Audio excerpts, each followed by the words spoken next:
tidak tertandingi. Dia tidak belajar bulu tangkis. Hanya dengan melihat langkah kaki orang lain, seketika dia bisa mengikuti kecepatan lawan. Lawannya dikalahkan dengan berbagai cara. Waktu itu tidak ada orang yang berpikir nama Datuk Lee Chong Wei akan dikenal selama bertahun-tahun kemudian, bergema di dunia bulu tangkis. Terlahir dalam kemiskinan, Lee Chong Wei melihat Olimpiade bulu tangkis, dan dia mulai terpesona. Dia ingin menjadi atlet seperti itu.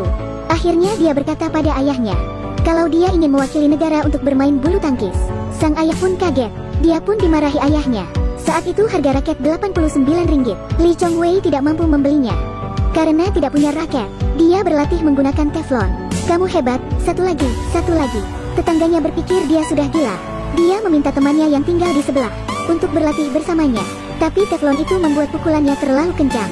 Temannya pun jatuh dan kesakitan. Dia malah mendapat masalah. Sekarang ada pertandingan bulu tangkis. Dia meminjam raket pada wasit. Wasit itu menghinanya karena tidak memiliki raket. Tapi saat itu, ada orang yang melemparkan raket. Ini adalah pertama kalinya dia bermain menggunakan raket. Lee Chong Wei pun memenangkannya. Setelah pertandingan, Paman Lei pun memberikannya raket. Dia pun bahagia pulang dengan piala. Tapi dia dimarahi oleh sang ayah. Sang ayah pun menghancurkan raketnya. Lee Chong Wei tidak boleh bermain bulu tangkis lagi. Esoknya, paman ini mengundangnya untuk pertandingan amal. Dia dapat bermain bulu tangkis dan mengumpulkan amal. Jadi dia percaya pada kata paman ini. Tapi dia tidak tahu, pertandingan itu hanya kasino bawah tanah. Dengan keterampilannya, Lee Chong Wei menang berkali-kali. Dia menyapu semua lawannya. Paman ini menghasilkan banyak uang. Saat sang ayah tahu anaknya berada di kasino, dia segera menariknya. Ketika ingin pergi, tentu tidak mudah. Di masa lalu, sang ayah menolak mengikuti syarat pemilik kasino. Hal ini membuatnya dikejar hingga sahabatnya kecelakaan. Sejak saat itu sang ayah berjanji tidak bermain bulu tangkis, juga melarang anaknya. Tapi sekarang demi anaknya, sang ayah harus mengambil taruhan ini. Jika menang, mereka bisa pergi. Jika kalah, mereka akan mematuhi kata pemilik kasino. Akhirnya Lee Chong Wei dan sang ayah bermain bersama. Bakat dari Lee Chong Wei membuatnya beradaptasi dalam waktu singkat. Kerjasama ini membuat mereka semakin memahami satu sama lain. Ayah dan anak ini bermain dengan baik. Aku akan memberitahumu. Jika kamu benar-benar suka bermain bulu tangkis, aku akan membawamu pada Zheng Bingfa. Akhirnya sang ayah setuju. Dari genggaman hingga pukulan, dari kekuatan hingga stamina, dia bermain setiap hari.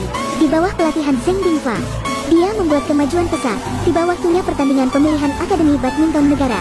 Lee Chong Wei adalah seorang pemula. Dari uji coba hingga babak penyisihan, hingga ke semifinal kemudian final, dia memenangkan kejuaraan itu. Tapi sayangnya, dia terlalu pendek. Tim nasional tidak memilihnya. Dia menangis. Untuk bertambah tinggi dia selalu melompat. Meskipun lelah, dia tidak menyerah. Seorang ibu pun juga merasakan perjuangan keras Lee Chong Wei. Hati sang ibu merasa sakit. Esoknya, sang ibu mengikat kain di kayu. Setiap hari dia meminum sup akar kentang yang dibuat sang ibu. Setiap hari juga dia bertanya pada ibunya apakah dia bertambah tinggi. Hari demi hari, tinggi dan garis di pintu kayu semakin naik. Tongkat kayu yang hampir tidak bisa disentuhnya. Sekarang dia bisa memegangnya. Dalam 2 tahun, dia menyusul rekan-rekannya. Selanjutnya dia akan memberitahu dunia untuk tidak meremehkan dirinya. Lihat betapa gigihnya anak ini. Mari bertanding 10 poin. Jika kamu kalah, bayar hutangnya. Ini penghinaan. Sebagai pemain profesional, bagaimana takut pada anak laki-laki yang tidak dikenal? Tapi saat permainan baru dimulai, pria itu kehilangan poin. Itu pasti keberuntungan. Tapi satu persatu. Di depan seorang remaja, pria ini bahkan tidak bisa bertahan 3 putaran. Karena merasa kesal, pria itu memanggil rekan satu timnya. 4 lawan 1. Pria itu ingin menang, tapi mereka masih saja dikalahkan. Dengan keterampilan Lee Chong Wei, mereka kalah. Pria itu tidak percaya dan bertanya siapa dia. Aku Lee Chong Wei. Pria itu tidak akan memikirkan anak laki-laki yang mengalahkannya akan segera terkenal. Dulu dia ditolak tim nasional karena pendek, tapi sekarang Lee Chong Wei kembali. Ujian Akademi Bulu Tangkis Nasional. Lee Chong Wei tampil berani, menarik perhatian kepala pelatih tim nasional. Kepala pelatih berharap untuk merekrut Lee Chong Wei ke tim nasional. Tetapi ada juga yang meremehkan. Ada yang bilang dia orang dusun di Bukit Mertajam, dan dia belum menerima pelatihan yang benar. Seperti monyet sirkus. Di pemungutan suara, hasil akhir adalah 9-8. Lee Chong Wei masuk tim nasional di Akademi Bulu Tangkis Malaysia. Kiblat bulu tangkis paling tajam di negeri ini. Lee Chong Wei bersemangat. Namun, semua orang di sini adalah elit. Dia bahkan tidak bisa melewati pelatihan fisik dasar. Teman-temannya menggodanya dan mengejeknya. Mereka merendahkannya dengan keterampilan bermain mereka. Hingga dia tidak bisa memukul Ko. Bahkan dia ditegur oleh pelatih Miss Bun. Harga dirinya hancur. Dia berpikir untuk menyerah. Tapi kemudian Kau mengatakan sesuatu padanya. Apa yang tidak dimiliki orang di sini bukanlah kesempatan, tapi ketekunan. Ada banyak orang yang memiliki kesempatan, tapi yang benar-benar kuat, tidak banyak yang bertahan. Lee Chong-wei mengerti. Dia mulai berlatih seperti orang gila. Dengan kegigihan ini, dia terpilih masuk ke tim pertandingan All England. Namun, pada malam keberangkatan, dia digantikan oleh pelatih. Dia sangat bingung hingga memohon. Dia tidak mengerti mengapa pelatih melakukan ini padanya.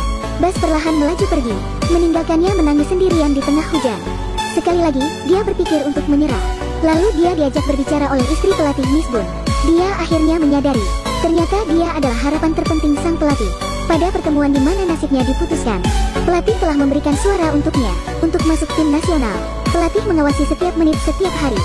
Alasan mengapa dia begitu ketat dengan 1% dari orang-orang biasa, karena dia mengharapkan lebih darinya.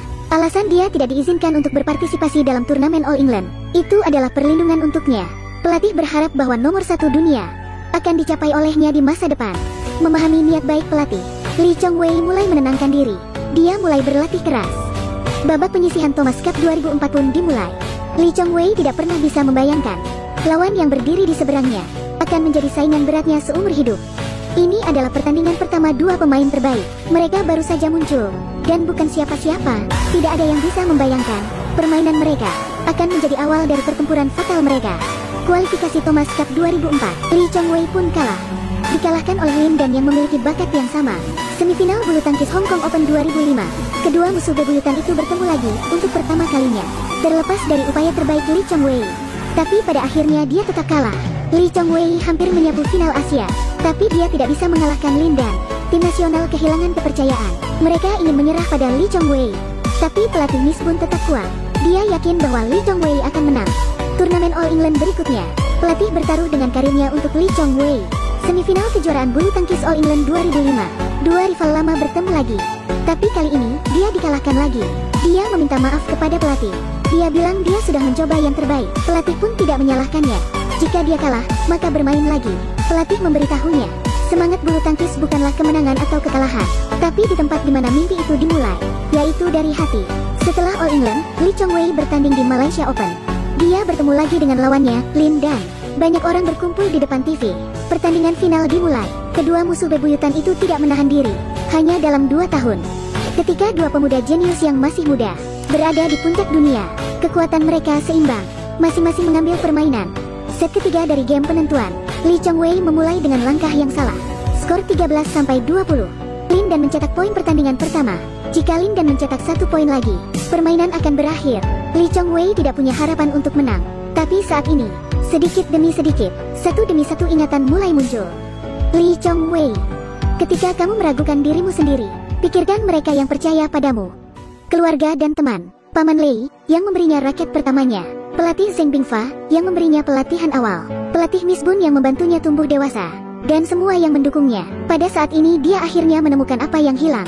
Bukan yang disebut menang atau kalah, tapi cinta dan kegigihan yang sederhana. Pada saat ini dia tidak berpikir menang dan kalah. Hanya ada kegigihan dan usaha yang berdedikasi. Dari 13-20 hingga 20-20, dia menciptakan keajaiban yang hampir mustahil. Orang-orang melihat harapan untuk menang lagi. Skor kembali imbang 21-21. Kerumunan berteriak serempak, meneriakkan nama Lee Chong-wei. Sebuah tembakan smash. Lee Chong-wei menyalip skor. Orang-orang terlalu gugup untuk bernafas. Siapa yang peduli jika dia menang atau kalah? Saat ini, dunianya hanya tentang lawannya. Saat dia melompat ke depan, sekali lagi tembakan smash dipukul dengan keras. Dia menang. Sebuah keajaiban kembali. Seorang pria yang kalah telah membangkitkan semangat miliaran orang. Tidak ada yang namanya orang kalah. Hanya saja ada orang yang menyerah. Tapi saat Anda memberikan yang terbaik, tidak akan ada pecundang di dunia ini.